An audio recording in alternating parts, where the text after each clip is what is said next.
రాష్ట్రంలో కాపు జాతిని రాజకీయ ప్రయోజనాల కోసం వైసీపీ అధినేత వైఎస్ జగన్మోహన్రెడ్డి వినియోగించుకున్నారని జనసేన సీనియర్ నాయకులు నలిశెట్టి శ్రీధర్ ఆరోపించారు. నెల్లూరు మాగుంట లేఅవుట్లోని జనసేన కార్యాలయంలో నిర్వహించిన మీడియా సమావేశంలో ఆయన మాట్లాడుతూ మాజీ ముఖ్యమంత్రి డాక్టర్ వైఎస్ రాజశేఖరరెడ్డి, మాజీ ముఖ్యమంత్రి జగన్మోహన్రెడ్డి తమ రాజకీయ ప్రయోజనాల కోసం కాపు ఉద్యమాన్ని, కాపు నాయకులను ఉపయోగించుకున్నారని విమర్శించారు. గత ప్రభుత్వ హయాంలో కాపు జాతికి జరిగిన నష్టం రాష్ట్ర చరిత్రలో మరెప్పుడూ జరగలేదని ఆయన పేర్కొన్నారు. అయితే కూటమి ప్రభుత్వం ఆయన అంత్యక్రియలను అధికారిక లాంఛనాలతో నిర్వహించాలని నిర్ణయించడం అభినందనీయమని తెలిపారు. అయితే అలాంటి నిర్ణయాన్ని కూడా వైసీపీ నాయకులు అడ్డుకునేందుకు ప్రయత్నించడం సిగ్గుచేటని అన్నారు. కాపు జాతి గౌరవాన్ని ప్రతి ఒక్కరూ కాపాడాలని, రాజకీయ ప్రయోజనాల కోసం కులాలను రెచ్చగొట్టే ప్రయత్నాలను ప్రజలు తిప్పికొట్టాలని నలిశెట్టి శ్రీధర్ పిలుపునిచ్చారు. ఈ కార్యక్రమంలో జనసేన నాయకులు, కార్యకర్తలు పాల్గొన్నారు. గౌరవనీయులు నరేంద్ర మోడీ గారు, గౌరవనీయులు నారా చంద్రబాబు నాయుడు గారు, గౌరవనీయులు పవన్ కళ్యాణ్ గారి నేతృత్వంలో కూటమి ప్రభుత్వం గత 2 ఏళ్ల పాలనలో ఒక పక్క అన్ని రంగాల్లో అభివృద్ధిని పరుగులు పెట్టిస్తూ, మరో పక్క సంక్షేమ ఫలాలను ప్రజలకు అందిస్తూ ప్రజారంజకమైన పాలన అందిస్తూ ఉంది. ఇది వైసీపీ నాయకుడు జగన్మోహన్ రెడ్డి గారికి కంటగింపుగా తయారైంది. కూటమి ప్రభుత్వం అందిస్తున్న సుస్థిరమైన, సుభిక్షమైన ఈ పాలన నుండి ప్రజల దృష్టిని మరల్చేందుకు ఎన్నో నీచ నికృష్ట రాజకీయాలకు తెరలేపుతూ ప్రజల్ని డైవర్ట్ చేసే కార్యక్రమంలో నిమగ్నమయ్యారు జగన్మోహన్ రెడ్డి గారు. ఇందులో భాగంగా రాష్ట్రంలో అతి సామాన్యమైన, అసలు ఎందుకు పనికిరాని, ప్రజలకు ఎందుకు పనికిరాని కొన్ని ఇష్యూలను భూతత్వాలను చూపిస్తూ, గోరంటలు కొందంటలు చేస్తూ, నిరంతరం అసత్యాలను, అబద్ధాలను వండివారుస్తూ, విష ప్రచారం చేస్తూ, ప్రజల దృష్టి కేవలం వీటి మీద మాత్రమే ఉండేలా ఒక డైవర్షన్ పాలిటిక్స్కి తెరలేపారు జగన్మోహన్ రెడ్డి గారు.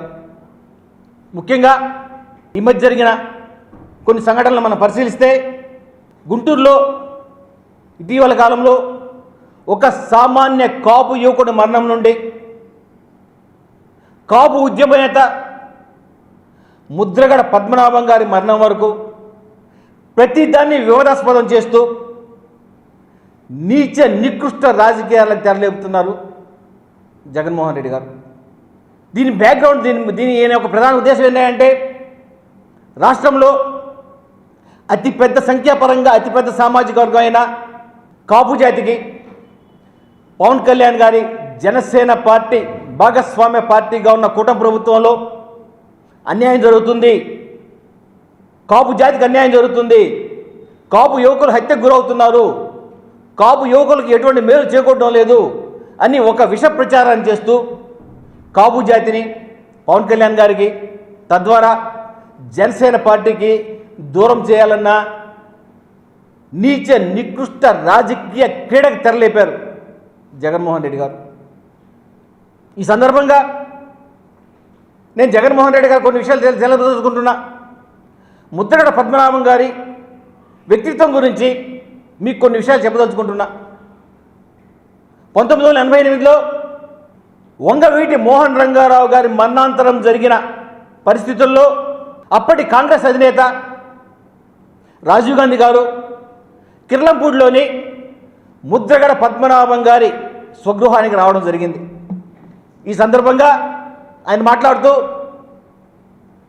రాబోయే సార్వత్రిక ఎన్నికల్లో కాంగ్రెస్ పార్టీ ఘన విజయం సాధిస్తూ ఉంది, మిమ్మల్ని ముఖ్యమంత్రిగా నేను ప్రతిపాదిస్తున్నాను అని ముద్రగడ పద్మనాభం గారికి చెప్పడం జరిగింది.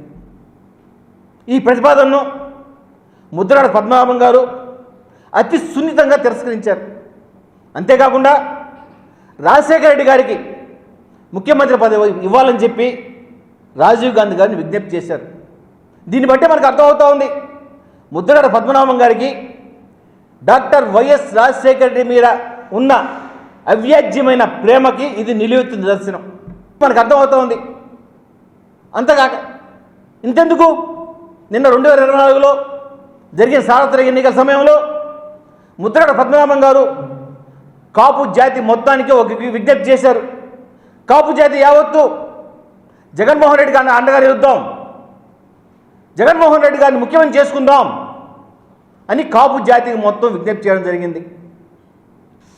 ఒక అడుగు ముందుకు వేస్తూ కాపు జాతి జగన్మోహన్ రెడ్డి గారికి మద్దతుగా నిలవకపోతే, ఏ కులం కోసం అయితే, ఏ జాతి కోసం అయితే నేను సుదీర్ఘకాలం పాటు ఉద్యమం చేశానో ఆ కులం నుంచి నా పేరును తప్పిస్తాను, నా పేరు చివరి రెడ్డి కులాన్ని మార్చుకుంటాను అని శపథం కూడా చేయడం జరిగింది.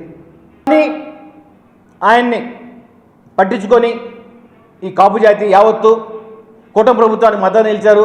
కూటమి ప్రభుత్వం ఏర్పడింది. తన శపథాన్ని ఆయన నెరవేరుస్తూ చట్టపరంగా తన పేరు చివర ముద్దగడ పద్మనాభం మొదలు ముద్దగడ పద్మనాభరెడ్డిగా మార్చుకున్నారు. దీన్ని బట్టి మనకు అర్థమవుతూ ఉంది, అటు రాజశేఖర రెడ్డి గారి మీద, రాజశేఖర రెడ్డి గారి కుమారుడైన జగన్మోహన్ రెడ్డి గారి మీద ముద్రగడ పద్మనాభం గారికి ఉన్న అవ్యాజ్యమైన ప్రేమకు ఇది నిలువెత్తు నిదర్శనం ఈ సందర్భంగా తెలియజేస్తున్నా. కాపు జాతి ముద్రగడ పద్మనాభం గారి వల్ల అటు రాజశేఖర రెడ్డి గారు కానీ ఇటు జగన్మోహన్ రెడ్డి గారు కానీ ఎంతో లబ్ధి చేకూరింది. ఎందుకంటే ముద్రగడ పద్మనాభం గారు కాపు జాతికి ఆ రోజు నేత కాబట్టి, ముద్రగడ పద్మనాభం గారి బాటలోనే కాపు జాతి మొత్తం నడిచింది కాబట్టి ఆ రోజు వైఎస్ రాజశేఖర రెడ్డి గారికి కానీ జగన్మోహన్ రెడ్డి గారికి కానీ రాజకీయ లబ్ధి చేకూరింది. ఈ తండ్రి కొడుకులు ముద్రగడ పద్మనాభం గారి ద్వారా కాపులను వాడుకోవడంలో తోపులు. కాపు జాతి నుండి ఇంతటి రాజకీయ భిక్ష వెలగొచ్చింది. కానీ వీళ్ళు కాపు జాతికి ఏమైనా చేశారంటే, వీళ్ళ హయాంలో, ఈ తండ్రి కొడుకుల హయాంలో కాపు జాతికి జరిగిన నష్టం రాష్ట్ర చరిత్రలో మరి ఎవరు చేయలే.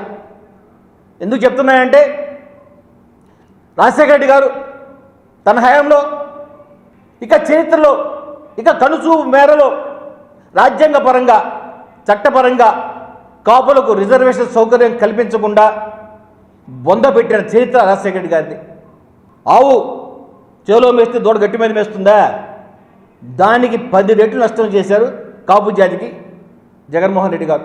ఎలా అంటే 2017లో అప్పటి ముఖ్యమంత్రి నారా చంద్రబాబు నాయుడు గారు రాష్ట్ర శాసనసభలో ఒక చట్టాన్ని తెస్తూ బీసీఎఫ్ కింద కాపులను చేరుస్తూ 5% రిజర్వేషన్ కాపులు కల్పించడం జరిగింది.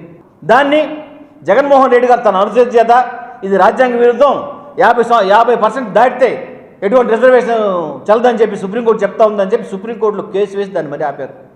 ఆ తర్వాత 2019లో కేంద్ర ప్రభుత్వం అగ్రవర్ణాల్లోని పేదలకు 10% రిజర్వేషన్ కల్పించే ఉద్దేశంతో ఈడబ్ల్యూఎస్ స్కీమ్ ద్వారా ఒక రిజర్వేషన్ చట్టాన్ని ఆమోదించింది. ఆ దాంట్లో 5% రిజర్వేషన్ని కాపులు కల్పిస్తూ అప్పటి చంద్రబాబు నాయుడు గారి ప్రభుత్వం జీవో నెంబర్ 8ని 2019లో తేవడం జరిగింది. తదనంతరం వచ్చిన జగన్మోహన్ రెడ్డి గారి ప్రభుత్వం 2021లో జీవో నెంబర్ 66 ద్వారా ఈ కాపులకి చంద్రబాబు నాయుడు గారు కల్పించిన రిజర్వేషన్ని నిర్దాక్షిణ్యంగా రద్దు చేశారు. ఇది కాపు జాతికి, కాపు జాతి చరిత్రలో కని విని ఎరుగని నష్టాన్ని చేకూర్చారు ఈ తండ్రి కొడుకులు ఇద్దరు. ఇకపోతే ముద్రగడ పద్మనాభం విషయం కాపు జాతిని పట్టించుకోవాలా, ముద్రగడ పద్మనాభంకి ఏమైనా మేలు చేశారా అంటే, నిన్న కాక మొన్న కిర్లంపూడిలో జరిగిన ముద్రగడ పద్మనాభం గారి అంత్యక్రియలు ఆయన కుమార్తె క్రాంతి గారు పుట్టెడు శోకంతో తన తండ్రి భౌతిక కాయం చూసేందుకు అక్కడికి వస్తే జగన్మోహన్ రెడ్డి ఆధ్వర్యంలోని ఈ వైసీపీ మూకలు ఆమె పైన చేసిన జుగుప్సాకరమైన రాక్షస వికృత రాజకీయ క్రీడను చూసి యావత్తు తెలుగు జాతి వీళ్ళ మీద థూ అని గాండ్రించి ఉమ్మేసే పరిస్థితి ఉంది. ఏమయ్యా, తండ్రి భౌతిక కాయం చూసే అర్హత కుమార్తెకు లేదా? ఆమె జనసేన పార్టీ తీర్థం పుచ్చుకున్నంత మాత్రాన, జనసేన పార్టీలు చేరినంత మాత్రాన తండ్రి భౌతిక కాయాన్ని చూసేదానికి అర్హత లేదని చెప్పి నానా యాగి చేసే అధికారం మీకు ఎవరు ఇచ్చారని చెప్పి ఈ సందర్భంగా నేను ప్రశ్నిస్తూ ఉన్నా. సరే, అదొకటి.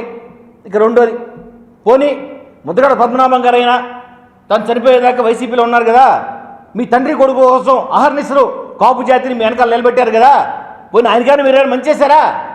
అది లేదు. గౌరవనీయులు చంద్రబాబు నాయుడు గారు, గౌరవనీయులు పవన్ కళ్యాణ్ గారు ముద్రగడ పద్మనాభం గారి అంత్యక్రియలను అధికార లాంఛనాలతో చేయాలని ప్రభుత్వ పరంగా ఒక నిర్ణయం తీసుకోవడం. జగన్మోహన్ రెడ్డి గారు వికృతి చేష్టలు ఇక్కడే మనం గమనించవచ్చు. ఆ అధికార లాంఛనాలు జరగకుండా ఆయన తాబేదారులైన ఈ సోకాల్డ్ వైసీపీలోని కాపు పెద్దలు అడ్డుకున్నారంటే ఇంతకన్నా నీచం ఇంకేమైనా ఉందా, ఇంతకన్నా దోహం ఇంకేమైనా ఉందా? ఈ సందర్భంగా నేను ప్రశ్నిస్తూ ఉన్నా. చిత్తచివరిగా మీకు ఒకటే మాట చెప్తా ఉన్నా, ఈ వైఎస్ఆర్సీపీ పార్టీలోని కాపు కుల పెద్దల్ని నేను ఒకటే విజ్ఞప్తి చేస్తున్నా, మీరు ఒకసారి ఆత్మపరిశీలన చేసుకోండి. జగన్మోహన్ రెడ్డి రాజకీయాలు ఉన్నప్పుడు అధికారాన్ని అనుభవించింది ఎవరు? విజయసాయి రెడ్డి, సజ్జల రామకృష్ణారెడ్డి, పెద్దిరెడ్డి రామచంద్రారెడ్డి, అయోధ్య రామిరెడ్డి, వీళ్ళు అధికారం అనుభవించింది. జగన్మోహన్ రెడ్డి గారికి అధికారం పోయిన తర్వాత ఆ పార్టీని భుజస్కంధాల మీద మోస్తుంది ఎవరు? బొత్స సత్యనారాయణ, పేర్ని నాని, అంబటి రాంబాబు, గుడివార అమర్నాథ్. మీకు విలువలేని చోట కాపు జాతిని తాకట్టు పెడుతూ మీరు ఎందుకు ఇంకా జగన్మోహన్ రెడ్డికి వెనకేసుకొస్తున్నా అని చెప్పి కాపు జాతిని ఈరోజు మిమ్మల్ని నేరుగా ప్రశ్నిస్తూ ఉంది.